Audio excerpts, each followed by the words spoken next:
လာကားတွေကပေါ့နော်အိမ်ခေါ်တင်တဲ့ခါမှာဘယ်လိုမျိုးသတ်မှတ်တာလဲဒါလေးနဲ့ပတ်သက်ပြီးတော့ဒီနေ့ပြပြပေးခြင်းတယ်ဆိုတော့အဓိကကကိုယ့်ရဲ့ဒီအချိန်နေရာရပေါ့နော်ဒီနှစ်ချက်ကိုဒီက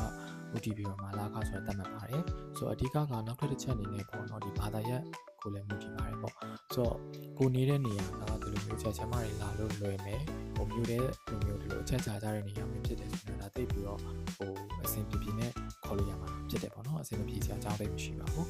နောက်တစ်ခုကတော့အချိန်ပေါ့အချိန်ကလည်းကိုလိုချင်တဲ့အချိန်ကတရက်ကို2နာရီလား1နာရီခွဲလားပေါ့ဒီအချိန်နဲ့ပြီးတော့ရက်ပေါ့နော်ဘယ်နှစ်ရက်လောက်လိုချင်တာလဲဒီပေါ်မှာကြည့်ပြီးတော့လက်ကလေးတွေကမတူနိုင်ပါဘူးနောက်ဆုံးတစ်ချက်ကတော့ဒါဘာသာရက်ဖြစ်တယ်ပေါ့နော်ဆိုတော့တစ်ဘာသာနှစ်ဘာသာဘာသာစုံပေါ့ဘယ်လိုမျိုးသွားချင်တာလဲအဓိကတော့ဒီနောက်ပိုင်းမှာကဘာသာစုံလေးတွေကတော့ပို့ပြီးတော့မှဈေးသက်သာတဲ့ထဲကိုသွားတယ်ပေါ့လေတစ်ဘာသာနှစ်ဘာသာချင်းစီဒီ special ခေါ်တာတက်စားလို့ရှိရင်ဘာသာစုံလေးတွေသွားပြီးတော့မှ